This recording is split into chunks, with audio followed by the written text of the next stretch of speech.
Hey guys, this is Scott Gailor from the Tone Junkie Chronicles, and I'm here today to talk to you about the Brothers pedal from Chase Bliss Audio. I've had this pedal for quite a while. I got this very early on before the release date. It's an amazing pedal, and many of you are like, there's 10,000 videos of this, why are you shooting a video for this now? Well, long story short, I consider Joel one of my brothers. I mean, he's like family to me, and I was recording a new song called Scarlett Noir. And I recorded all the gain with this pedal. So everything is my trusty Mark II Boogie here with this. So what I'm going to do, instead of the standard video where I play a little bit and talk about this, I'm actually going to play you the raw audio tracks from the take. So one of my rhythm tracks was this particular guitar, another one's with the Les Paul, and I'll talk about each guitar and what was on the track. And up will be a clip, a photo of this at the actual settings I use. So that's why it took so long. I really wanted a couple things. This is the 100th video I've done for YouTube, so yay. And I wanted this to be the 100th video for a lot of reasons, but I also wanted it to be done in a song content. Everything you see with Chase Bliss is all the crazy stuff it does. What's the weirdest sound you can make? What's the oddest thing you can stack on top of one another? And what I do in the Chase Bliss family, besides add comic relief, is I do the normal stuff. So my delays settings are normal. My gains are for the everyday guy. And so big shout out to Joel and Paul and everybody at Chase Bliss for being patient with me on this video. Normally I would have done this a lot quicker. So I'm not going to bore you too much more about this. I'm going to talk about each guitar and what it did, but this is the Brothers pedal on Scarlett Noir. Alright, so this is the Telecaster I used for the rhythm tracks. This is a 2007 Mexican Telecaster that I bought after playing about 30 guitars at a big box guitar store, and this was my favorite one. So before anybody gives me crap, oh, it's not an American, it sounded better than anything on the wall, so it won. I've gutted it and replaced everything from the tuners to the nut to saddles, so I guess in one way I've upgraded it. But big parts are, let's talk about the pickups. These are Planet Tone pickups. This is a hot output vintage spec bridge pickup. So it's copper bottom, cloth wiring, vintage spec wrap, but it's hot. It's 13.7, so it's a very high output bridge pickup. This is my P90 humbucker sized neck pickup. This is about a 9.7, so it's really hot but really warm. Nickel bottom, vintage cloth, the whole 9 yards. NOS sprig, orange cap, big old bad boy.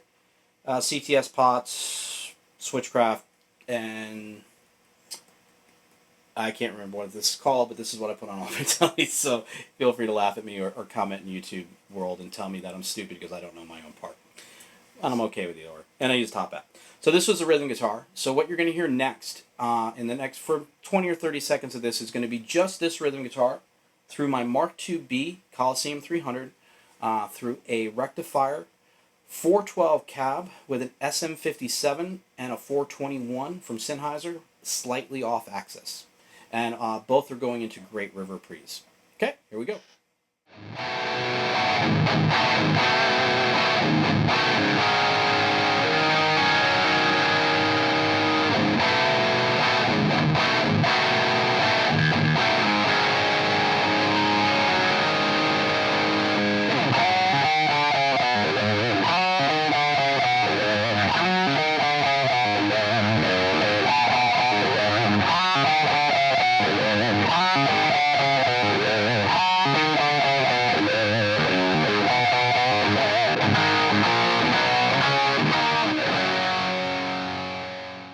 Guys, so this is guitar number 2. So I did 2 rhythm tracks. One side was a Tele, this is the other side.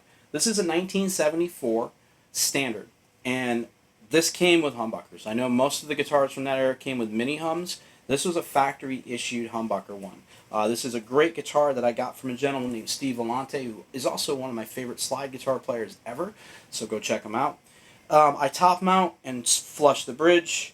Everything on this guitar is bone stock with the exception of the frets. I replaced the frets with jumbo nickel frets, and I know the vintage world is now shrieking at me. Sorry, the frets were terrible. When I got it, the fingerboard was coming off and it needed new frets, so I got what I liked. And I had a new bone nut sculptured. So stock 74 pickups, whatever they were that year. Thing sounds monstrous. So That is what you're going to hear. It's about 20 or 30 seconds, and it's just a Les Paul. Again, same setup, Mark IIB Colosseum 300, 1982, through a 412 Mesa cab, SM57, 421, which you probably can't see in the shot that I'm pointing to, and through Great River Pre's. So here we go.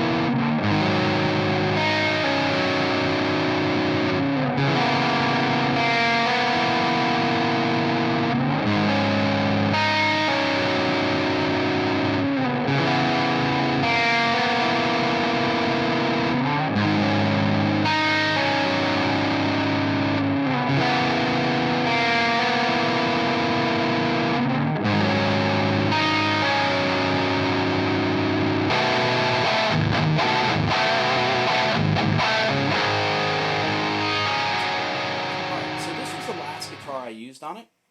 This is a 91 Fender Strat. It started life as what would become the Jeff Beck model. I don't remember the exact model name. It's been through so many pickups and pickguards, but this has been my favorite setup so far. The roller nut has been changed, which is kind of hard to tell underneath here. It went to the bigger roller nut so I could put bigger strings on it. And it's funny because the roller nut looks smaller than the old roller nut, but it can take a bigger string gauge because of it. So it's kind of an oxymoron. It's kind of like jumbo shrimp, I guess. So jumbo frets, nickel, Abigail Custom Shop Texas Specials, slightly overwound, Doug Aldrich Soar Bridge, super hot, 16 and change, almost 17, Custom Shop wiring harness with an oil cap. Just a great guitar. I've beaten the hell out of this poor thing. Same signal path, went through the Mark II, same miking pattern. The only thing different is you're going to hear some phaser on the topping part of the track, and that is also Chase Bliss pedal. It's a Chase Bliss Wombtone Mark II, and I'll throw that up as well with a picture of the settings so that you can see it. If you're bored, you can go to Instagram, look at my Instagram. There's a video clip of us adding it in post, so it was added in post. Another good thing is all the tracks this time, normally I reamp. So we use a reamp box, we go through and reamp everything so that we can control things. This time we didn't. We just pressed play and went for it. You know, we set a sound for each thing. We slightly tweaked each setting on the Brothers, and then we just kind of ran with it. And it's pretty incredible how versatile the Brothers is with that. When you hear all the different tones isolated and then you hear the song, it will be pretty cool. So I encourage you to really kind of, once you get the Brothers, forget the fact that you have 36 settings and the faves and all this other shit.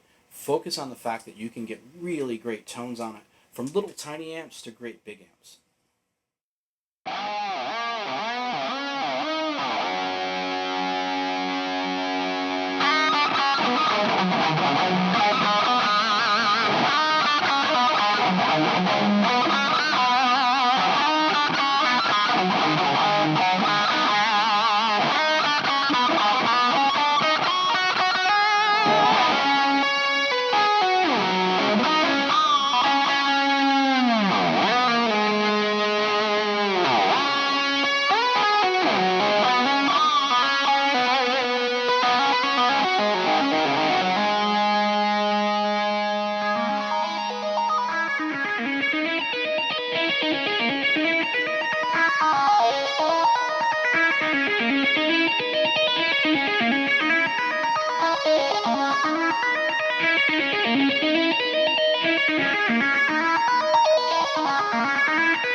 Dug everything on that. I'm pretty proud of that song. It's one of the better songs that I've done in a long time. If you like the song, you can go to iTunes and get it, eMusic, Amazon, Napster, Jesus. It's on every single major download site in the entire world. So I made sure of that. It's also on Bandcamp and Reverb Nation. If you want to kick in some money, that would be great. If you don't, I understand it. If you like it, listen to it, share it with some friends. If you don't like it, share it with all your friends. That way, I get it shared either way.